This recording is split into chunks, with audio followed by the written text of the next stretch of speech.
आज का ये पॉडकास्ट बहुत ही young dynamic girl Nikita Jindal हमारे साथ है एंड वो बात करेंगी टैक्सेशन के बारे में। आपका टैक्स जो जा रहा है, अगर आप उसे बचाना सीख गए तो आप में से कई लोग उसी टैक्स के पैसे से अपने बिजनेस खड़े कर सकते हैं, बहुत सारी चीजें कर सकते हैं। तो मैंने मेरी फैमिली को देखा था, दे वर स्ट्रगलिंग अ लॉट मेरी एजुकेशन फी पे करने के लिए। लोग है ना बहुत मजाक उड़ाते हैं आपके कम्युनिकेशन स्किल्स का, आपके प्रोनाउंसिएशन का। मेन कॉन्फिडेंस होता है, ड्रेसिंग सेंस। तो देखो सर, पैसा आएगा ना, सब कुछ हो जाएगा, सब कुछ धीरे धीरे हो जाएगा, सब कुछ हो जाएगा। बट अगर तुमने एक स्किल डेवलप कर ली ना, उससे तुम्हें पता उससे कमा कैसे सकते हो, तो बस मेन स्किल डेवलप कर। सबसे पहले तो ये जानना है कि माइंडसेट कितना बड़ा रोल प्ले करता है। लोग कंफ्यूज होते हैं। अभी दो स्कीम है, ओल्ड टैक्स रिजीम और न्यू टैक्स रिजीम। तो उसमें हम कंफ्यूज होते हैं लोग कि हम लोग ओल्ड स्कीम ले या न्यू ले। मैं काफ़ी बच्चों को ट्रेन करना चाहती हूँ। जो स्ट्रगल्स मैंने मेरी लाइफ में फेस करा है ना, वो मैं नहीं चाहती कि वो बच्चा फेस करे। सर बहुत दिक्कत होती है, स्पेसिफिकली जो बहुत छोटी जगह से आते। मेरे में इतना कॉन्फिडेंस बचपन से था, ट्रस्ट मी ऑन दिस, नहीं था, ठीक है। बट ये सब चीज़ें ना over the period of time I है। How beautiful. So दोस्तों, Nikita is a young motivational speaker, very dynamic, and आप देख रहे हैं उसने कंटेंट क्रिएशन की जर्नी कितनी बड़ी रिस्क लेके शुरू की है। नमस्कार दोस्तों, मैं हूं भूपेंद्र सिंह राठौड़ और आप सभी का स्वागत है मेरे YouTube channel money talks with BSR में। दोस्तों, आपने पीछे वाले पॉडकास्ट में देखा कि कैसे आप में से कई लोग अपने उधार को रिकवर कर सकते हैं, कैसे स्टॉक्स का सिलेक्शन करना है, कौन कौन सी चीज़ें आपको ध्यान में रखनी है। आज का ये पॉडकास्ट बहुत ही young dynamic girl Nikita Jindal हमारे साथ है एंड वो बात करेंगी टैक्सेशन के बारे में। टैक्स सेविंग कैसे करें, टैक्स सेविंग के लिए एक सैलराइड पर्सन को कैसे कैसे ध्यान रखना होगा। क्योंकि देखिए, आपका टैक्स जो जा रहा है, अगर आप उसे बचाना सीख गए तो आप में से कई लोग उसी टैक्स के पैसे से अपने बिजनेस खड़े कर सकते हैं, बहुत सारी चीज़ें कर सकते हैं। अगर आप में से कई लोगों ने वो टैक्स का पैसा बचा सकते हैं और नहीं बचाया, then this is going to be a big problem, because you know what, this money can create a fortune for you. अब एक और चीज़ और ध्यान रखते हैं, टैक्स बचाना है लेकिन टैक्स चुराना नहीं है, दोनों में बहुत फर्क है। आइए जानते हैं निकिता से क्या है टैक्स सेविंग, कैसे कर सकते हैं tax saving. So let's welcome one and only Nikita Jindal. Hi Nikita, how are you doing? Hi sir, I am good, how are you? बहुत बढ़िया, फर्स्ट क्लास। दोस्तों, एक और खास बात है, निकिता हमारी सिटी से है, राइट? हाँ, मुझे भी अभी पता चला and I am very excited for this podcast. How beautiful. तो निकिता, पहले तो आपकी जर्नी क्या रही है? निकिता आज हमारे साथ स्टूडियो में बैठी है। How is Nikita's life has been so far? Okay, so sir, मैं अपनी जर्नी का बताती हूँ। मैं ब्यावर राजस्थान से बिलोंग करती हूँ और बचपन से ना मैं बहुत ही एवरेज स्टूडेंट थी। आई मीन 55% ऐसे आते थे। True. फिर क्या हुआ था, जब मैं 6th क्लास में थी ना, तो मैंने मेरी फैमिली को देखा था, दे वर स्ट्रगलिंग अ लॉट मेरी एजुकेशन फी पे करने के लिए। रात में वो एक होता है ना, उनको देखा करा, उस टाइम में ना नींद नहीं आई थी 3-4 दिन की। ऐसा लगता था यार क्या करूँ, वो लोग इतनी मेहनत कर एजुकेशन मतलब पैसा कमाने के लिए, मैं एज अ स्टूडेंट मैं क्या कर सकती हूँ। As a child 6th class में थी मैं, तो उस टाइम मतलब पूरा आप मान के चलो 1 वीक सोचा, रात में सोती नहीं थी, नींद आती थी। मम्मी पापा सिर्फ किसी से डिस्कस नहीं करी थी चीज़, क्या बोलूँ उनको। फिर मैंने ये सोचा यार, अभी एज ऑफ नाउ सबसे इम्पोर्टेंट है, देख तेरे पास क्या तू कर क्या सकती है, एजुकेशन है, तू वही कर सकती ना, उसको मत वेस्ट होने दे। Correct. तो सर, यू वोंट बिलीव, मैंने उस टाइम पे अपना माइंडसेट इतना स्ट्रॉन्ग कर लिया था ना कि मेरे नेक्स्ट, जैसे मैं 7th क्लास में आई थी ना, मेरे 80 to 85% आए थे और मेरा 3rd रैंक आया था। Wow. एंड उसके बाद से I used to be the topper till 12th। क्या तो बात है? बस जस्ट बिकॉज वो माइंडसेट शिफ्ट हो गया, मुझे पता पड़ गया कि एजुकेशन एक ऐसी टूल है ना जिसके थ्रू मैं मेरी और मेरी फैमिली की लाइफ ट्रांसफॉर्म कर सकती हूँ। और वो वाई क्लियर हो गया कि यार क्यों करना है, ठीक है, वो क्लियर हो गया। उसके बाद मैंने कॉमर्स ली थी। फिर आपको ही पता है सर, ज्यादा उस टाइम ऑप्शंस थे ही नहीं। कॉमर्स ले रहे मतलब सीए कर रहे हो आप लोग। इनफैक्ट मैं आपको यहाँ पे कॉन्फिडेंस, मतलब मैं कॉमर्स लिया था ना, मेरे पास भी कॉमर्स था, हम लोग एक ही सिटी से हैं ऑलमोस्ट। मैंने भी कॉमर्स लिया और मैं सीए के एक ही ऑप्शन होता था, हर आदमी कॉमर्स लेने के बाद सीए, और मुझे इतना भयंकर डर लगता था सीए से। आपने सीए कर ली, मैंने नहीं करी। आई एम सो हैप्पी, क्योंकि मुझे डर लगता था 4 साल 5 साल लोग सीए कैसे कर लेते हैं और करने के बाद भी कोई गारंटी नहीं है कि आपका क्लियर होगा या नहीं होगा। So you did your CA after that? हाँ, आई डिड माई सीए। मेरा 5 साल में सीए क्लियर हुआ था। उसमें भी काफी स्ट्रगल थे। जैसे एक बार मैं फेल हो गई थी, फिर उस टाइम भी बहुत ज्यादा गिव अप करने वाली थी कि नहीं हो पा रहा है, सीए में आपका माइंडसेट बहुत स्ट्रांग होना चाहिए True. क्योंकि कंटिन्यूसली आपको कंसिस्टेंटली स्टडीज करनी है, 12 15 16 आवर्स स्टडीज करनी है। तो वो अगर आपका वाई डेडिकेशन नहीं होगी ना, आपका वाई क्लियर नहीं होगा कि तुम्हें क्यों करना है, तुम स्टक हो जाओगे, तुम एग्जाम क्लियर नहीं कर पाओगे। आपके कितने अटेम्प्ट्स रहे? मैंने सीपीटी फर्स्ट अटेम्प्ट में क्लियर हो गया था, आईपीसीसी फर्स्ट अटेम्प्ट में क्लियर हो गया था। सीए फाइनल में 2 ग्रुप होते हैं, ठीक है, तो मैंने फर्स्ट ग्रुप फर्स्ट अटेम्प्ट में क्लियर करा था, सेकंड ग्रुप में मेरे एक बार फेल हो गई थी, सेकंड अटेम्प्ट में हुआ था। तो ओवरऑल सीए 4 साल में होना चाहिए, मेरे 5 साल में हुआ था। ऑसम। वैसा तो उस टाइम वही था, डेडिकेशन था, वाई क्लियर था, करना है, ये पता ये एजुकेशन के थ्रू ही कुछ कर सकती हूँ, फैमिली की लाइफ ट्रांसफॉर्म करनी थी, खुद की लाइफ ट्रांसफॉर्म करनी थी। अभी सीए जब मैं सीए बनी थी, जब रिजल्ट आया था ना सर, यू वोंट बिलीव, सब इतने खुश थे ना, मतलब मुझे अभी तक कभी भी वैसा लो कॉन्फिडेंस फील करती हूँ ना, मैं उस सीन को याद कर लेती हूँ कि यार वो सीन इतना ज्यादा लाइफ में इतना लाइफ चेंजिंग था ना, कि जब तुम अपनी मार्कशीट देख रहे हो, तुम्हारे पेरेंट्स तुम्हारे सामने रो रहे, मतलब दे आर क्राइंग, मतलब दे आर हैप्पी कि यार मतलब it is not just your success, वो उनकी भी सक्सेस है, उन्होंने इक्वली सपोर्ट करा है तुम्हें। तो वो एक जर्नी इतना ज्यादा, मतलब अभी तक कहीं पे भी स्टक होती हूँ ना, अभी तक वही जो मेमोरी ना, उसी से मैं सोचती हूँ कि अगर मैं वो कर सकती हूँ ना, तो लाइफ में कुछ भी कर सकती हूँ। So true. उसके बाद फिर मतलब कॉन्फिडेंस काफी कम था, फिर वही था सर कि जॉब करनी है, ठीक है, बट फिर कैसे करे, कोई कॉन्टेक्ट नहीं था, बैकग्राउंड में कोई सीए नहीं था, थोड़े बहुत फ्रेंड्स थे बट उनसे भी सच इतना नहीं था, मतलब नॉर्मल दूर के फ्रेंड्स थे वैसा। तो सर मैं मुंबई चली गई, अकेली चली गई, ठीक है, पता था कि करना तो है, इधर बैठने से कुछ होगा नहीं। तो फिर मैंने बहुत, मतलब मैंने 15 से 20 इंटरव्यूज दिए, हर जगह रिजेक्शन। मेन क्या था, चीजें पता थी, कॉन्फिडेंस सबसे बड़ा कॉन्फिडेंस था, कम्युनिकेशन स्किल्स वो नहीं पता थी, तो काफी वर्क करा। आज जैसे तो आप बहुत अच्छा बात कर रहे हो, क्या बात है? पता नहीं। आपने ट्रेनिंग ली है इसकी? नहीं ली है, फिर भी it's such a beautiful one. या गो अहेड। ओके हाँ, तो कॉन्फिडेंस कम था, तो मैंने क्या करती थी, जैसे मैं इंटरव्यूज देती थी ना, तो मैंने पहले उन कंपनीज का इंटरव्यूज दिया जहाँ पे मुझे जाना ही नहीं था, ताकि क्या होगा, रिजेक्शन भी होगा, मेरा कॉन्फिडेंस भी इंक्रीज हो जाएगा, ठीक है। तो मैंने ऐसे करके 15 I mean more than 15 companies का इंटरव्यूज दिया था। फिर जाकर मैंने ग्रैंड थॉर्नटन का इंटरव्यू दिया था, जो वन ऑफ द टॉप 5 में ही आती है, जीटी, ठीक है। तो वहां पे मेरा सिलेक्शन हो गया एंड 7 lakhs का पे था। और वो जब बताया घर पे, सब इतने खुश थे ना, मतलब, और ऐसा सीन था सर, वो इंटरव्यू देने में जाने ही नहीं वाली थी, मुझे इतना फीवर हो रहा था ना। फिर सोचा नहीं, अपॉर्चुनिटीज कभी कभी आती है, मैं अगर इसको रीस्केड्यूल करवा दूंगी, नहीं हुआ व्हाटएवर, जो भी वैकेंसीज बहुत इजीली फिल्ड हो जाती है। मैं गई और उस टाइम भी एक ही क्वेश्चन, मतलब मेरा ओवरऑल इंटरव्यू ठीक ठाक था, इतना अच्छा नहीं था, बट एक क्वेश्चन पूछा था कि आपकी लाइफ में टर्निंग पॉइंट क्या है, और मैंने उनको मेरी स्टोरी बताई, उससे मेरा सिलेक्शन हुआ है। क्योंकि मेरा ओवरऑल तो इंटरव्यू ठीक था, इतना अच्छा नहीं था, वो मुझे पता है। वो स्टोरी उनको बहुत टच करी कि एक बच्ची जस्ट बिकॉज उसने अपना माइंडसेट चेंज कर लिया 6th क्लास में, और उसने सीए क्रैक कर ली, और वो आज आकर अकेली मुंबई जैसे सिटी में आकर अकेली पूरा इंटरव्यूज दे रही, सब कुछ कर रही है। तो फिर उस टाइम से मेरा फिर हो गया, और उसके बाद तो it was a journey. GT में थी फर्स्ट जॉब, और उसके बाद से मैंने अभी रिसेंटली रिजाइन करा है, ENY में थी मैं एज अ ऑडिट मैनेजर। और ये पूरा 7 years की जर्नी है। क्या बात है, छोटी सिटी से निकल के बड़ी सिटी में आना ना, ये बहुत बहुत है। टफ चैलेंजिंग सिचुएशन लोग होती है है। ना बहुत मजाक उड़ाते हैं आपके कम्युनिकेशन स्किल्स का, आपके प्रोनाउंसिएशन का, बहुत कंपेयर करते रहते हैं, आपके ड्रेसिंग सेंस का, बहुत वो ना, मतलब अभी अपन को लगता है कि कुछ मैटर नहीं करता, बट उस टाइम को समझाने वाला था नहीं ना, मैटर कितना करता है। करेक्ट।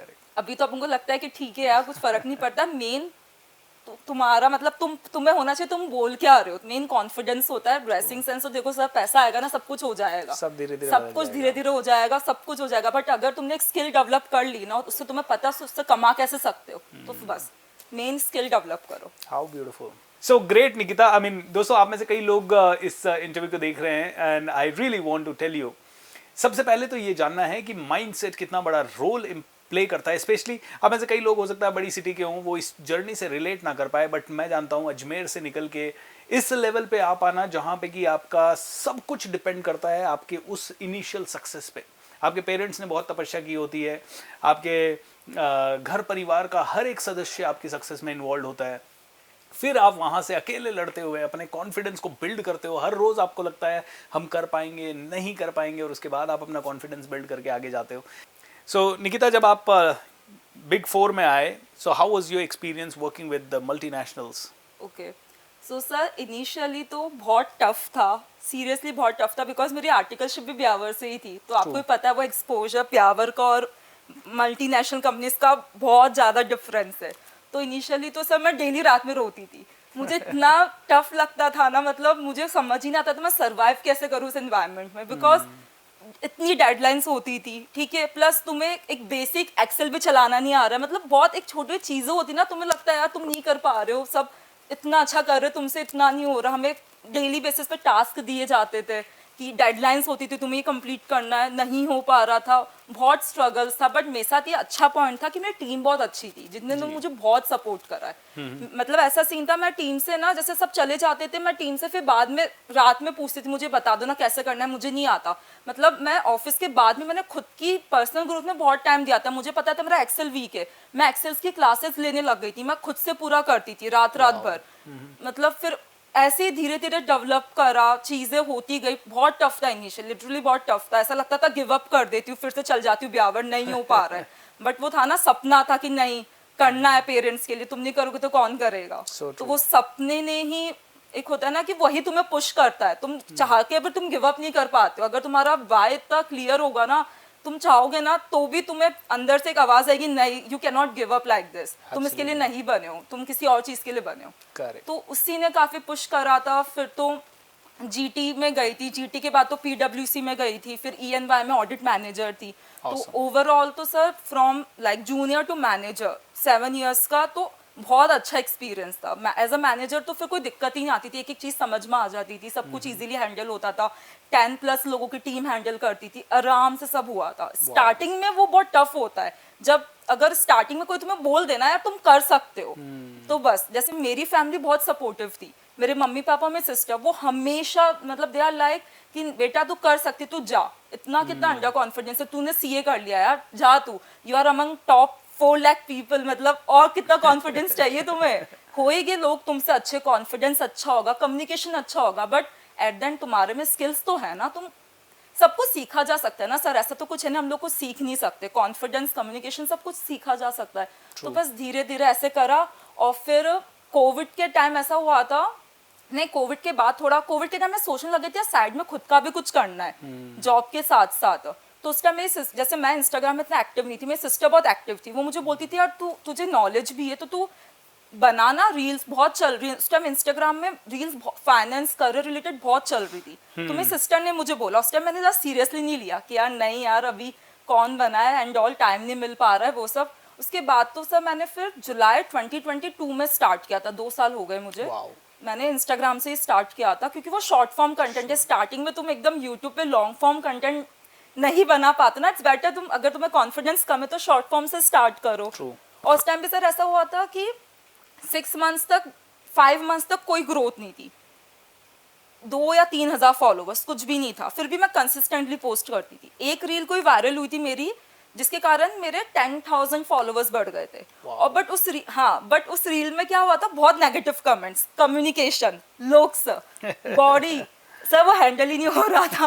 आई वाज लाइक क्या क्यों आ गई मैं, मतलब उस टाइम अवेयरनेस नहीं थी ना कि अगर तुम किसी सोशल मीडिया प्लेटफॉर्म में जा रहे हो तो फेम के साथ हेट तो आना ही है। तो वो अवेयरनेस नहीं थी, तो उस टाइम तो ऐसा था कि यार मुझसे हैंडल ही नहीं हो रहा था। तो कैसे डील किया फिर? सर मैं रात भर, मुझे नींद में रोती थी यार, मुझसे सब बहुत अब्यूजिव लैंग्वेज में बोलते थे, और गर्ल्स को तो कुछ ज़्यादा ही बॉडी शेमिंग करते, कम्युनिकेशन प्रोनाउंसिएशन पर कमेंट कर रहे थे, बहुत ज़्यादा ट्रोल हो रही थी। फिर उस टाइम पता नहीं, खुद को समझाया कि नहीं यार लोग तो बोलेंगे, तुम अच्छा करो तो भी लोग बोलेंगे, तुम कुछ नहीं करो। अब कैसे तो कमेंट्स आते हैं? अब सर अभी भी नेगेटिव आते हैं। कोई रील वायरल, सर सिंपल सा एक लॉजिक है, अगर आपकी कोई रील वायरल जा रही ना, तो आउट ऑफ 100 आपके 5 से 10 कमेंट्स तो नेगेटिव हो ही गई। दोनों तरह के लोग, दोनों तरीके को। बट सर अभी क्या होता है, मैं उस पॉजिटिविटी में फोकस करती हूँ कि अगर कोई अच्छा कंटेंट है, मेरे कंटेंट से कोई किसी को इम्पैक्ट हो रहा है, तो मैं तो उसमें फोकस करके मैं क्यों नेगेटिव में करूँ, जिसको करना है करो। मैं तो अब ये सोचती हूँ अच्छा है नेगेटिव कमेंट आएगी, रील वायरल होगी। मेरी अब थिंकिंग चेंज हो गई, इतना फर्क ही नहीं पड़ता है, पहले सब बहुत ज्यादा फर्क पड़ता था। सारे बड़े लोग जानबूझ के ये कंट्रोवर्सी क्रिएट करते हैं ताकि उनकी रील ज्यादा से ज्यादा वो जानबूझ के प्रोनाउंसिएशन गलत बोलेगा, कुछ भी ऐसी चीज डाल देगी ताकि उनकी रील वायरल जाए। उस टाइम सर अवेयरनेस नहीं थी ना, कोई था ही नहीं गाइड करने वाला, सब कुछ ही जीरो से स्टार्ट किया था। कोई भी नहीं था। तो फिर उसके बाद नेगेटिव कमेंट्स को थोड़ा बैलेंस करना आ गया। और उसके बाद तो सर ऐसा सीन था, फिर हाँ, फिर मेरे 10 to 15,000 फॉलोवर्स हो गए थे। और उसके बाद तक सर ऐसा था, 1 साल तक पूरा अकाउंट स्टक, पूरा स्टक। और मेरा ऐसा था, मैं ऑफिस में इतनी हेक्टिक रहती थी ना, तो मेरे पास सिर्फ वीकेंड्स होता था। और मेरे लिए बहुत वैसा होता था, स्क्रिप्टिंग भी खुद से कर रहे हो तुम, शूट भी कर रहे हो, सब कुछ वीकेंड्स में इतना पॉसिबल हो ही नहीं पाता था। तो मैं बहुत एग्जॉस्ट हो गई थी। बीच में 2-3 महीने मैंने थोड़ा छोड़ भी दिया था कि थोड़ा ब्रेक लेती हूँ, क्योंकि बहुत एग्जॉस्ट हो गई थी। उसके बाद से फिर से स्टार्ट करा, फिर भी ऐसा ज़्यादा कुछ रिस्पॉन्स नहीं था। फिर पता नहीं सर, ये था कि जॉब में इतना मतलब मज़ा नहीं आ रहा था मुझे, जितना मुझे इधर आ रहा था। इधर रिस्पॉन्स कम मिल रहा था, बट इधर मज़ा आ रहा था। वो जब तुम कंटेंट बनाते हो, तुम अपनी जर्नी लोगों के साथ शेयर कर रहे हो, तुम्हारे कारण किसी की हेल्प हो रही, अगर तुम्हें डीएम मिल रहा है कि मैम मैंने आपकी ट्रिक फॉलो करी XYZ, मुझे हेल्प मिल गई, आपने मुझे करियर एडवाइस करी, इससे मेरा इंटरव्यू में सिलेक्शन हो गया, इस टाइप के मैसेजेस आते थे। तो मुझे ऐसा लगता था यार देखो, जॉब तो मेरे पास है ही, ठीक है, ऐसा तो है नहीं कि अगर 1 साल बाद कुछ नहीं हुआ तो मैं जॉब में फिर से नहीं आ सकती हूँ, जॉब तो है ही। तो मैंने सिर्फ वो बहुत बड़ा डिसीजन लिया था जब मैंने जॉब छोड़ी थी ना। मेरे 15,000 की फॉलोवर्स थे। आपकी जॉब छोड़ी थी तब सैलरी कितनी थी? 30 लाख। 30 लाख रुपीस की जॉब छोड़ दी आपने? हाँ। क्या बात कर रहे हो? हाँ। और अभी इंस्टाग्राम से कितने कमा पा रहे हो? अभी सर उसके इक्विवेलेंट तो नहीं कमा रही हूँ, but I am happy. How beautiful. दोस्तों इसी को कहते हैं हार्ट को फॉलो करना और अपने कॉन्फिडेंस के हिसाब से काम करना। पेरेंट्स ने क्या कहा जब 30 लाख की जॉब छोड़ी तो? सर वो लोग मतलब इनिशियली तो था कि बेटा कर ले, मतलब साथ में मैंने बोला कि नहीं मजा आ रहा है, नहीं हो पा रहा है। तो फिर देवर लाइक कि ठीक है, उनको भरोसा हो गया ना सर, उनको पता है कि कुछ ना कुछ तो कर ही लेगा। मैंने उनको ये बोला था कि मुझे 6 मंथ्स दो आप, अगर कुछ नहीं होगा ना, कुछ भी नहीं होगा तो जॉब तो देखो सर है ही, ठीक है, भले मुझे इंक्रीमेंट नहीं मिलेगा, करियर गैप आ जाएगा, व्हाटएवर द रीजन इज, हो सकता है थोड़ा कम से शुरू करना पड़े वापस से, बट स्टिल जॉब तो है ही ना।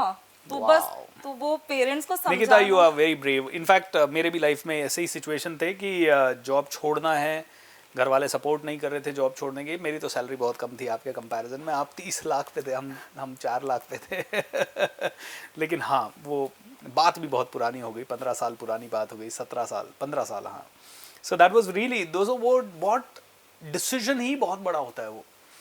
और स्पेशली मिडिल क्लास फैमिली से आके इतना बड़ा डिसीजन लेना, जहाँ 2.5 लाख रुपए महीना आपके हाथ में आ रहा है, and then you taking that kind of a risk. नहीं 2.5 लाख महीना नहीं आता था सब, ठीक है, थोड़ा कट डिडक्शन वगैरह मान लो, कई सारी चीजें, क्योंकि टैक्स जॉब में बचा नहीं सकते। तो अब आते हैं रियल मुद्दे पे। जॉब में टैक्स बचा नहीं सकते और आप टैक्स बचाने की एडवाइस देते हो। How can I save my tax? 2.5 lakh account में आ रहा है, वो तो गवर्नमेंट तो काट के TDS काट के देती है मेरे को पैसा। हाँ सर, बट अदर देन जैसे जॉब में क्या होता है, बहुत सारी चीजें होती है। जैसे अगर आप LIC कर रहे हो, जो इंश्योरेंस कर रहे हो, आप ATC में सेव कर लो, सेक्शन ATC। बट वो तो लिमिटेड होता है ना कि साल भर का 1,50,000। हाँ, और अगर आप जैसे आप रेंट के घर में रह रहे हो, ठीक है, आप हाउस रेंट अलाउंसेस क्लेम कर सकते हो। उसकी भी एक लिमिट होती है कि आपकी समझो सैलरी का पार्ट में 2 लाख का, ठीक है, आप मतलब 3 कंडीशंस होती है, आप समझो 2.5 लाख, बेसिकली आप सैलरी के जितना आपका पार्ट है ना उतना ही क्लेम कर सकते हो, इससे ज्यादा नहीं क्लेम कर सकते हो। और उसमें एक और चीज है, अगर आप अपने पेरेंट्स के साथ रह रहे हो, ठीक है, तो उसका भी रेंट ले सकते हो, उसका भी आप कर सकते हो। बट ये है कि हाउस आपके नेम पर नहीं होना चाहिए, उनके नेम पर होना चाहिए, ठीक है। अगर आपने हाउस लोन ले रखा है, आप उसका भी ले सकते हो, हाउस लोन का इंटरेस्ट का भी आप ले सकते हो, ठीक है। अगर आपने अपने स्पाउस के साथ लोन ले रखा है तो आपकी भी डिडक्शन मिल जाएगी, आपके स्पाउस को भी डिडक्शन मिल जाएगी। एक बार थोड़े एग्जांपल से सिखाओ। जैसे फॉर एग्जांपल मेरी 2 लाख रुपए की सैलरी आ रही है, एंड मैं वैसे 30% के टैक्स ब्रैकेट में हूँ, सो मुझे ऑन एन एवरेज पहले 5 लाख पे कुछ नहीं मिलेगा, टैक्स नहीं देना, उसके बाद वाले पे 10%, फिर 20% और 30% में मैं आ गया हूँ। सो 2 लाख में से मेरा 30% is around let's say 60,000 rupees तो गया। अब एक 40 बचा, उसमें भी शायद PF वगैरह कुछ कट जाता है और एक BC आपके हाथ में आया, राइट। सो अब मुझे ये बताइए, ये 60,000 रुपया, लेट्स से पहला क्वेश्चन, मैं पेरेंट्स के साथ रहता हूँ, तो मुझे हाउस रेंट का कितने रुपए तक मिल सकता है इसमें? सर इसमें ऐसा होता है कि आप समझो पेरेंट्स को रेंट पे कर रहे हो 20,000 पर मंथ, तो आपका कितना हो गया, 2,40,000 हो गया, ठीक है। और आपका सैलरी का एक कंपोनेंट होता है आपके पूरा, उसमें भी HRA का, उसमें समझो 2 लाख है, ठीक है, तो आपको वो भी कंपेयर करना पड़ेगा। और उसमें भी एक और 2-3 कंडीशंस होती है इसकी, फिर लोवेस्ट ऑफ ऑल में देखा जाता है वैसा कि 2,40,000 2 लाख और भी कंडीशंस होती है, फिर सबसे जो लोवेस्ट होता है ना वो क्लेम कर सकते हो। मतलब आराम से आप 2 से 2.5 लाख तो आप क्लेम कर ही सकते हो। तो मतलब 30 लाख रुपए साल का मेरे पास आ रहा है, तो उसमें से 2 लाख बच गया मेरा। हाँ, डिपेंडिंग अगर आपका उस 2 लाख पे टैक्स नहीं लगेगा, नहीं लगेगा, तो मेरा टैक्सेबल वैल्यू हो गई 2,27,000। अब LIC या इंश्योरेंस में ATC के अंडर में 1.5 ATC लाख में और हो गया। हाँ 1.5 लाख का और हो गया। तो मतलब 4 लाख रुपए पे टैक्स बच गया मेरा। हाँ। 4 लाख पे 30% इज अराउंड 1,20,000 रुपए बच गया। 1,20,000। और कैसे बचा सकता हूँ? जैसे अभी और आपने कहा कि मैंने स्पाउस आपको- ने लोन ले मैंने रखा है। आपको बताया कि अगर आपने हाउस लोन ले रखा है जी। ठीक है, तो उसमें क्या होता है, हमारे प्रिंसिपल का भी डिडक्शन मिलता है, इंटरेस्ट का भी डिडक्शन मिलता है। प्रिंसिपल का जो डिडक्शन है वो ATC के लिमिट में ही आता है 1.5 लाख का। Okay. और इंटरेस्ट का जो डिडक्शन होता है ना वो 2 लाख का होता है। तो बेसिकली 1.5 प्लस दिस 3.5 लाख। तो आप ये इंडिविजुअली सेव कर सकते हो। ठीक है, अगर आपने अपने स्पाउस के साथ लोन लिया को ओनरशिप में, Correct. तो आप भी 3.5 लाख, वो भी 3.5 लाख, 7 लाख की सेविंग्स हो जाएगी। वाओ। तो मतलब कहने का मतलब है कि अगर मैं लोन लूं तो हाँ। हमेशा को ओनरशिप में हाँ, लूं। हमेशा को ओनरशिप लो। मान लो 50 लाख रुपए का लोन हाँ। लिया है और उसका प्रिंसिपल अमाउंट इस साल जो मुझे देना है वो 3 लाख रुपए है सपोज, ठीक है, राइट? हाँ। मान लो 15 साल का लोन है, 3 लाख रुपए इस साल देना है। सो मुझे कितना टैक्स डिडक्शन मिलेगा? 3 लाख आपको देना है ना, तो 1.5 लाख आप दे रहे हो, 1.5 लाख आपकी स्पाउस दे रही, तो आपको Correct. पूरा के पूरा मिल जाएगा ना 1.5 आई लाख सी। आपको। सो इसका मतलब है कि हमें अगर घर खरीदना है तो वाइफ भी अगर अर्निंग है तो, Exactly, वाइफ अगर हाँ। अर्निंग नहीं है तो नहीं, ऑब्वियसली उनको भी पे करना पड़ेगा। दोनों का अर्निंग I होना see. इसमें इंपॉर्टेंट है ना, उनकी Correct. भी साइड से EMI जाएगी ना। को ओनरशिप में वही होता है कि Okay. बेसिकली आपके दोनों की टैक्स सेविंग्स हो रही है। Wonderful. Is there anything else where I can save my tax? ATC का अपने आप मेडिकल इंश्योरेंस में ATD में आप सेव कर सकते हो। जैसे आप अपन मेडिकल तो आपको पता है कि लेना Correct. ही पड़ता है, बहुत कॉस्ट बहुत महंगी हो रही है। ठीक है, तो जैसे अगर आप इंडिविजुअल हो, ठीक है, आप 25,000 तक क्लेम कर सकते हो। और इसके Medical अलावा का। अगर आप अपने पेरेंट्स का ले रहे हो, ठीक है, उनकी एज 60 ईयर्स प्लस है, तो उनका 50,000 अलग से। तो अच्छा। आपका 25,000 प्लस 50,000 75,000 तक आप सेव कर सकते हो। Correct correct. और अगर आपकी भी एज 60 प्लस है तो आपका भी 50 प्लस पेरेंट्स का 50, 1 लाख तक आप सेव कर सकते हो अंडर सेक्शन 80D। वाह। दोस्तों कई लोगों को ये पता ही नहीं होता है। कई लोगों को लगता है कि बस LIC करा ली, 1 लाख 1.5 लाख तक का डिडक्शन ले लिया, ज़्यादा से ज़्यादा हाउस रेंट अलाउंस का ले लिया। बट ये बाकी की चीज़ें कि आप स्पाउस के साथ लोन पे या फिर आप अपने पेरेंट्स के घर में रह रहे हो तो उसका भी आप हाउस रेंट अलाउंस क्लेम कर सकते हैं। एंड नॉट ओनली दैट, अभी जैसे निकिता ने आपको बताया कि पेरेंट्स के भी मेडिक्लेम इंश्योरेंस को आप अच्छे से वहाँ क्लेम कर सकते हो। निकिता, अभी is there anything else which I can do? क्योंकि ये एक फिर भी बहुत बड़ा पेन एरिया है कि 30 लाख रुपए में से या 20 लाख या 24 लाख जो भी मैं कमा रहा हूँ, सब कुछ बचाने के बाद भी मान लो टैक्सेबल वैल्यू 24 लाख रुपए है एंड 24 लाख में 30% इज स्टिल वेरी हाई। आप है ना NPS भी ले सकते हो, नेशनल पेंशन स्कीम, उसमें भी Okay. आप अलग से 50,000 एक्स्ट्रा आप डिडक्शन मिल जाती है आपको। अब एक क्वेश्चन है, मान लो मेरी सैलरी 85,000 है, 50,000 या 70,000 मान लो, 1 लाख मान लेते हैं। 50,000 में तो शायद 6 लाख होता है, तो 5 लाख तो नॉन टैक्सेबल हो गया है। अब मान लो मेरी सैलरी है 1 लाख रुपया, तो 12 लाख चला गया, ठीक है। अब उसमें तो मेरा खर्चा ही 12 लाख घर परिवार का हो जाता है। अब मैं ये सारे डिडक्शन तो कैसे सर यही करूँ? तो दिक्कत है, बिजनेसमैन अपने एक्सपेंस वो लोग टैक्स कैसे पे कर सकते हैं? Income minus expenses is equal to profit, but for salaried employ उनको पहले टैक्स पे करना पड़ता है, उसके बाद उनके घर पे बचता है। बहुत Correct. बड़ा डिफरेंस है ये अपने इनकम टैक्स का इंडिया में जो सिस्टम है। तो आप कई सारे लोगों का टैक्स सेविंग में हेल्प करते हो, उनको क्या एडवाइस देते हो जिसकी सैलरी ही लिमिटेड है और वो न NPS कर पा रहा है न पेरेंट्स का? वो लोग कंफ्यूज होते हैं। जैसे अभी 2 स्कीम है, ओल्ड टैक्स रिजीम और न्यू टैक्स रिजीम। तो उसमें हम कंफ्यूज होते हैं लोग कि हम लोग ओल्ड स्कीम ले या न्यू ले। तो उसमें कंसल्टेशन देती हूँ कि यार ठीक है आप ऐसा कर सकते हो, आपके जो भी उनका प्रॉपर सैलरी स्लिप और देखकर जो भी रहता है, ठीक है। और फिर वही रहता है कि हम लोग और क्या कर, जैसे बहुत लोगों को पता ही नहीं स्पाउस के साथ होम लोन ले सकते, तो उससे भी उनको बेनिफिट मिलता है। उसके हो गया, NPS का हो गया, बाकी सर लोगों को ATD PPF ATC का ही पार्ट है, 1,50,000 का ही पार्ट है वैसा। तो लोगों को इनकी अवेयरनेस नहीं रहती ना सर, जो नॉन CA बैकग्राउंड या नॉन फाइनेंस बैकग्राउंड, उनको जो इंजीनियर है उनको तो बिल्कुल भी अवेयरनेस रहती ही नहीं इनकी। So true. अभी जैसे कोई यंग पर्सन है आपकी तरह, जिन्होंने अभी अभी सिर्फ अकाउंट्स किया है, CA नहीं कर पाए हैं, उन लोगों के लिए क्या क्या करियर ऑप्शंस हो सकते हैं और कैसे कैसे वो पैसा कमा सकते हैं? सर अभी तो बहुत सारे करियर ऑप्शन हो गए। मेन है देखो, उनको ना पता होना चाहिए कि उनकी स्किल्स क्या, उनको इंटरेस्ट किस में। आजकल तो आप पैसा कमा सकते हो अगर आपके पास स्किल्स है। जैसे अभी ये कंटेंट क्रिएशन का बूम हो रहा है। हमारे टाइम पर 7 to 8 इयर्स पहले कहाँ कुछ था, कुछ भी नहीं पता था, और उससे कितना अच्छा पैसा कमा सकते हो आप। ऑब्वियसली बहुत अच्छा कमा सकते हो। तो मेरा तो मेन ये है कि तुम ये मत सोचो कि मैं CA कर लूंगा मुझे अच्छी जॉब मिलेगी। तुम ये सोचो कि तुम में ऐसी क्या स्किल है जिसको तुम सब कुछ मोनेटाइज, अपन एक एक चीज मोनेटाइज कर सकते हैं अगर स्किल्स हो तो आप पहले अपनी स्किल्स पर डेवलप करो, पैसा तो बात की चीज है, पहले अपनी स्किल्स को पॉलिश करो। अगर आपको लग रहा है कि चलो ठीक है अकाउंट्स में इंटरेस्ट है, सीए बहुत लंबा कोर्स है मैं नहीं कर पा रहा हूँ, तो अभी तो बहुत ऑप्शन है। आप यूएस के कोर्स, आप यूएस सीपीए कर सकते हो, आप एसीसीए कर सकते हो, आप यूएस सीएमए कर सकते हो, ठीक है, आप एमबीए फाइनेंस कर सकते हो, बहुत सारे ऑल्टरनेटिव्स है। तो मेन तो है पैशन अपना सर्च करो। अगर फाइनेंस में जाना है तो ठीक है, अगर कुछ और भी करना है, ऐसा तो है नहीं कि फाइनेंस में करियर है, बहुत और भी ऑप्शन है, तो आप वो देखो ना, उसके बाद भी अपना उसके अकॉर्डिंग डिसाइड कर सकते हो आपको क्या करना है। करेक्ट। बट जैसे ये सब चीज़ें करने के एक मिडिल क्लास फैमिली हूँ, पापा के पास पैसे नहीं है, जैसे आपके फादर के पास भी नहीं थे, तो कौन से कोर्सेज थोड़े कम पैसों में हो सकते हैं, या कौन से कोर्सेज किए बिना मोनेटाइजेशन फास्ट किया जा सबसे सकता है? कम पैसों में तो देखो सीए ही हो सकता है। अच्छा, सबसे कम पैसों हाँ, में CA, लेकिन सीए में 7 साल लगते हैं, मेरे पास 7 साल नहीं है। सर 7 साल नहीं लगते, जैसे 4 साल लगते अगर आपका फर्स्ट टाइम में हो गया तो, और अभी तो इंस्टीट्यूट आर्टिकलशिप पीरियड भी कम कर रहा है, तो अब तो और कम हो जाएगा। बट वही कंडीशन अगर आपका फर्स्ट अटेम्प्ट में क्लियर हो गया तो वो होता नहीं है। मेरे कुछ स्टूडेंट्स हैं, उन्होंने 2 अटेम्प्ट दिए, हाँ। बड़े सिंसियरली कर रहे थे, बट 3 अटेम्प्ट देके भी नहीं हुआ। नहीं फिर होता है, उनको वो पूरा कॉन्फिडेंस ही कम हो जाता है। अभी सोचो मेरा हो गया था टाइम पर क्लियर, मेरी फ्रेंड थी उसका अभी लास्ट ईयर क्लियर हुआ है, मतलब 10 साल, मतलब 10 साल 10 तक दे साल। सकते हो आप अटेम्प्ट? आप कितना, सीए में कोई लिमिट नहीं है, आप Okay. कब तक भी दे सकते हो attempt, there is no limit. तो उसका अब जाकर क्लियर हुआ था, और still sir you won't believe, उसका इतना टाइम बाद क्लियर हुआ। लोग बोलते हैं अगर तुम्हारा इतनी देर बाद क्लियर होगा तुम्हारा बिग फोर में होगा ही नहीं, नहीं। उसका हो गया।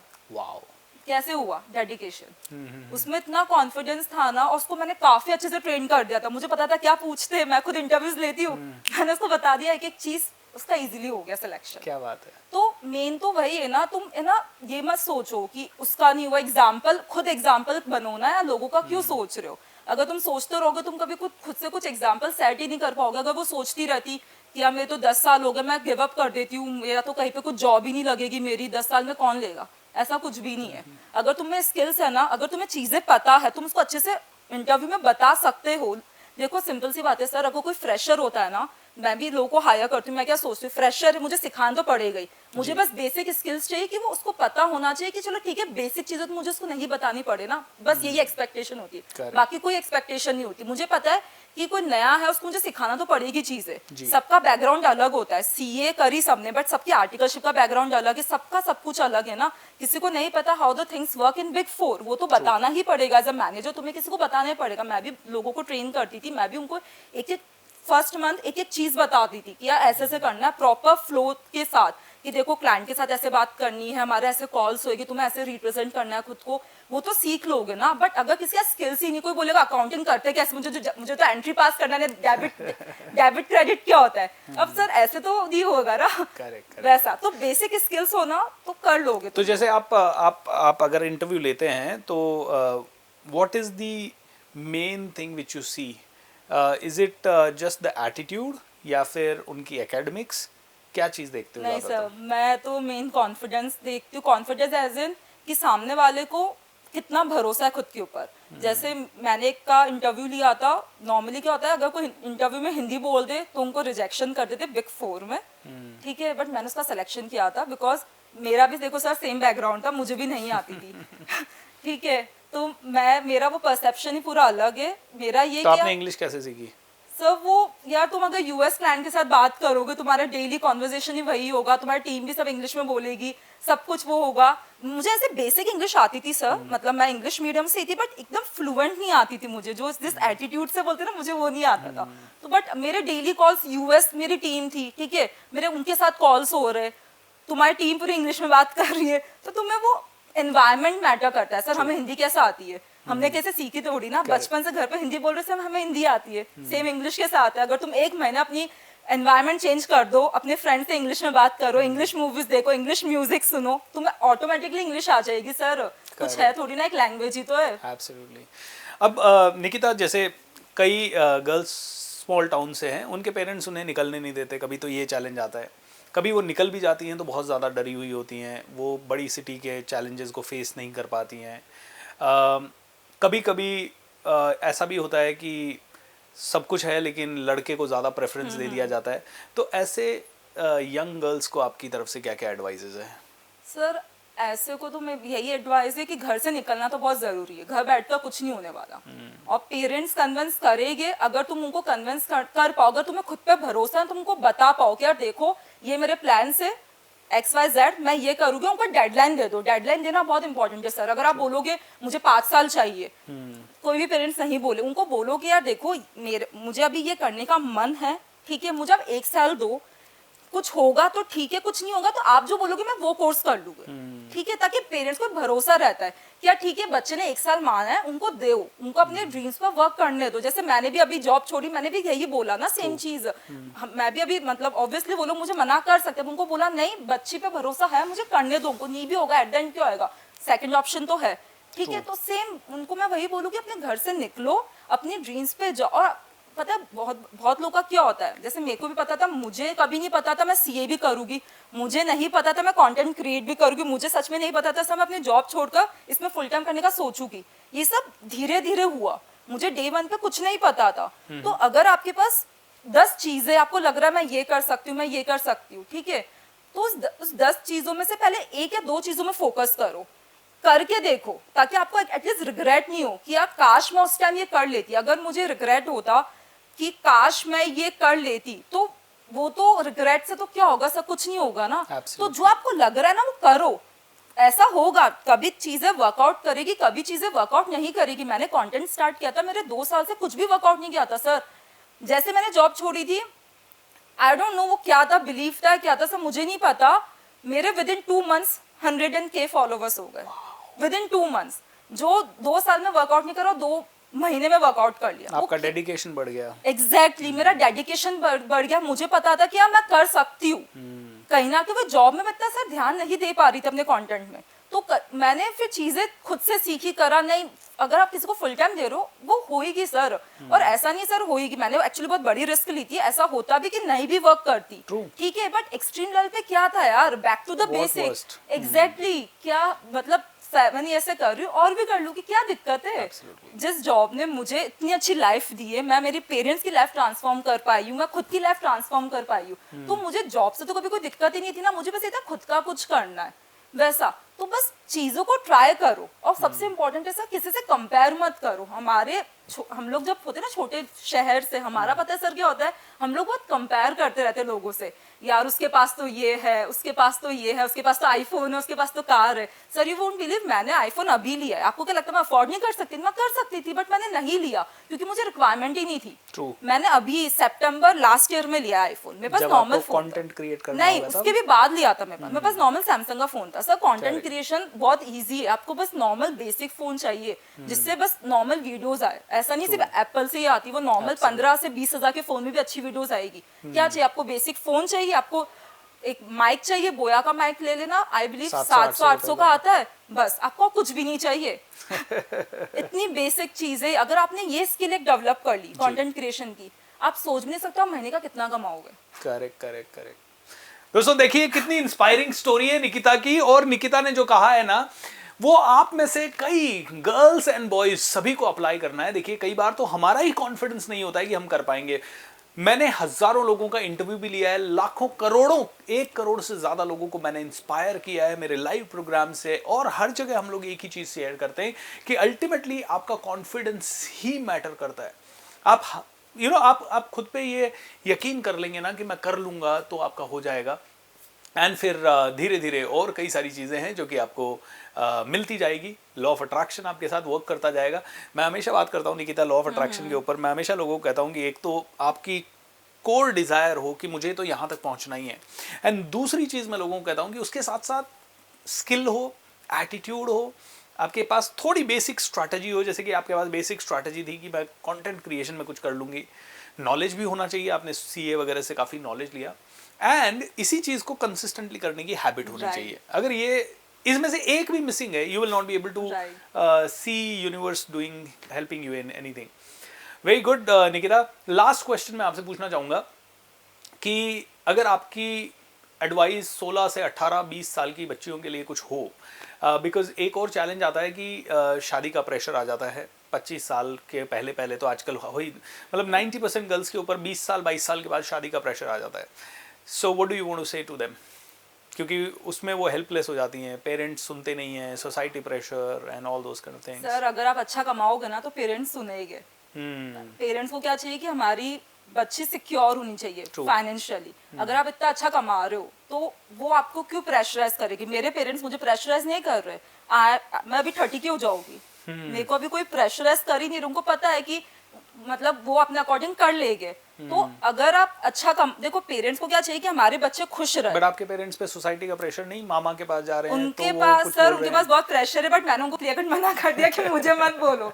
हुआ था बहुत डिस्कशन, क्लियर कट मना कर दिया कि ऑब्वियसली उनकी साइड से बहुत आ रहा है, बट क्लियर कट मना कर दिया कि देखो मुझे मत बोलो, मुझे इस पे करना, मेरा जब मन होगा तब करूंगी।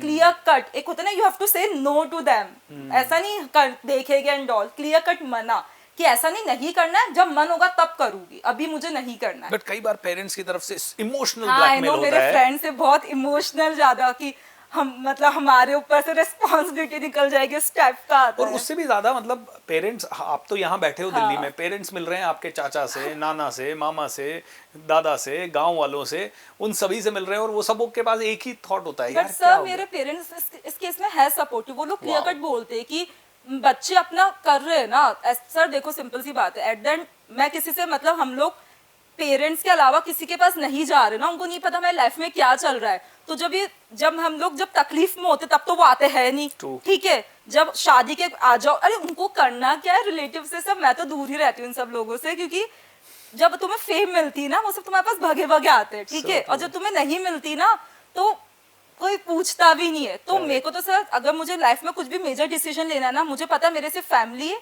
खत्म, मैं और किसी से पूछती ही नहीं हूँ। मम्मी पापा में सिस्टर बस। तो लोगों का तो सोचना छोड़ दो। और मैंने पेरेंट्स को भी सेम ये माइंडसेट बोल दिया है कि देखो सिंपल सी बात है, अगर आपसे पूछना उनको क्लियर कट बोल देना कि एट द एंड बच्चे अपने अकॉर्डिंग देख रहे हो, समझदार है। Wow, that's incredible. अब जो लास्ट चीज मैं आपसे पूछना चाहूंगा, व्हाट इज योर एम्बिशन 3 साल के बाद, 5 साल के बाद कहाँ देखना चाहते हो आप? Do you see yourself as a content creator only? Do you see yourself doing something big? नहीं, I am seeing my self as a educator. मैं काफी बच्चों को ट्रेन करना चाहती हूँ। जो स्ट्रगल्स मैंने मेरी लाइफ में फेस करा है ना, वो मैं नहीं चाहती कि वो बच्चा फेस करे। सर बहुत दिक्कत होती है, स्पेसिफिकली जो बहुत छोटी जगह से आते। तो मेरा लाइफ का विजन ही वही है कि मैं जितना हो सके ना उतना बच्चों को ट्रेन करूँ, उनका माइंडसेट पे वर्क करूँ और उनको हेल्प करूँ अपने एग्जाम्स क्लियर करने में, अपने इंटरव्यूज क्लियर करने में, और फाइनेंशियली फ्री कर, ताकि एटलीस्ट उनके पास सोसाइटी का वो प्रेशर नहीं रहे। सर देखो एट द एंड एक होता है कि तुम प्रेशर, सोसाइटी के प्रेशर से तुम कुछ चीज कर रहे हो, तुम्हारा मन नहीं, एक होता है तुम अपने मन से करो, बहुत डिफरेंस होता है। True. अगर एक गर्ल इंडिपेंडेंट हो जाएगी, ठीक है, उसका मन करेगा तो वो शादी करेगी। अगर कोई गर्ल इंडिपेंडेंट ही नहीं है, वो अपना कैसे अपना पॉइंट रखेगी ना? जैसे मैं, अगर आपको क्या लगता है मैं अगर भाई इंडिपेंडेंट हूँ तो अपना पॉइंट रख सकती हूँ? मैं नहीं रख सकती। मेरे बहुत सारे फ्रेंड्स है सर, उन सबकी शादी हो गई है बिकॉज अपना पॉइंट नहीं रख सकते ना। मुझे पता है कि मैं कर रही हूँ, ठीक है, मैं अपना पॉइंट रख रही हूँ, मैं इतना अर्न भी कर रही हूँ, आप समझ रहे हो। तो मेन अपनी स्किल्स पे फोकस करो, खुद को किसी से कम मत समझो, खुद को किसी से भी कंपेयर मत करो। सबसे ज्यादा इम्पोर्टेंट है सर। क्या बात है। हम लोग खुद को लोगों से कंपेयर करके ना बहुत सोचते कि यार हम लोग कुछ भी नहीं है, बट तुम्हें भी नहीं पता तुम लोग क्या हो। मे बी आप लोग देख रहे होगे मुझे, आपको लगेगा कि मेरे में इतना कॉन्फिडेंस बचपन से था, ट्रस्ट मी ऑन दिस, नहीं था, ठीक है। बट ये सब चीजें ना over the period of time I है। तुम करते जाओ, होती रहेगी। मैं ये बिलीव करती हूँ कि अगर तुम सही काम करोगे ना, universe is with you always. हमेशा एक होता है ना, कोई अलग शक्ति है जो आपके साथ रहेगी, लॉ ऑफ अट्रैक्शन। मेन है काम करो। अगर आप सब मैनिफेस्ट ही करोगे कि मुझे ये करना है, सिर्फ मैनिफेस्ट करो, हार्डवर्क कर ही नहीं रहे हो, कुछ भी नहीं होने वाला। Trust me on this. आपको हार्डवर्क करना पड़ेगा, फिर मैनिफेस्टेशन करना पड़ेगा, खुद के ऊपर भरोसा रखना पड़ेगा। फिर तो जो मिरेकल्स होएंगे ना आपके साथ, आप सोच भी नहीं सकते हो। How beautiful. So दोस्तों, Nikita is a young motivational speaker, very dynamic, and आप देख रहे हैं उसने कंटेंट क्रिएशन की जर्नी कितनी बड़ी रिस्क लेके शुरू की है। एंड ऐसे ही पावरफुल लोगों को मैं अपने पॉडकास्ट पे लेके आता हूँ ताकि आप सभी को हर एक पर्सपेक्टिव मिले, क्योंकि आपने मेरे पॉडकास्ट पे देखे हैं सक्सेसफुल से सक्सेसफुल लोग एंड इवन यंग से यंग लोग जो कि बहुत रिस्क लेके, बहुत पावर के साथ ये चीज़ें शुरू कर रहे हैं।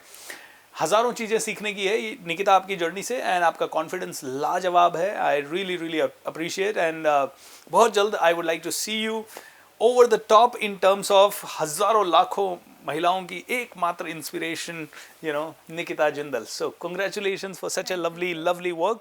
एंड बहुत जल्द आपने जो इतना बड़ा रिस्क लिया है, it will bring its own fruits. क्योंकि मैंने भी जब ये रिस्क लिया था तो डेफिनेटली कुछ साल मुझे स्ट्रगल करना पड़ा था और बार बार ताने मिलते थे, इतनी अच्छी जॉब छोड़ दी, ये हो गया, शादी कौन करेगा, ये कौन करेगा. एंड जब आप सफल हो जाते हो ना तो सब कहते हैं हमारा बेटा है, हमारे गांव का है, हमारे शहर का है. So this is what is going to happen with you. So congratulations once again. Thank you so much everyone for watching this podcast. And मैं चाहूँगा कि आप इसे बार बार देखें, थोड़ा कॉन्फिडेंस लें. स्पेशली हर एक लड़की जो आपके घर में है, हर एक बच्ची जो है जिसके अंदर सपने हैं लेकिन उसके सपनों को हवा नहीं मिल रही है, या वो खुद कुछ नहीं कर पा रही है, या वो किसी चीज़ का इंतज़ार कर रही है, उसे ज़रूर दिखाएं, फैला दें इसे. It should reach to as many young women as well as young boys also, as well as young boys also, ताकि वो लोग सभी सीख सकें. God bless you, Nikita. Thank you so much for coming to the show. Thank you so much, Lots of sir. love. Take care. Bye-bye. Namaskar.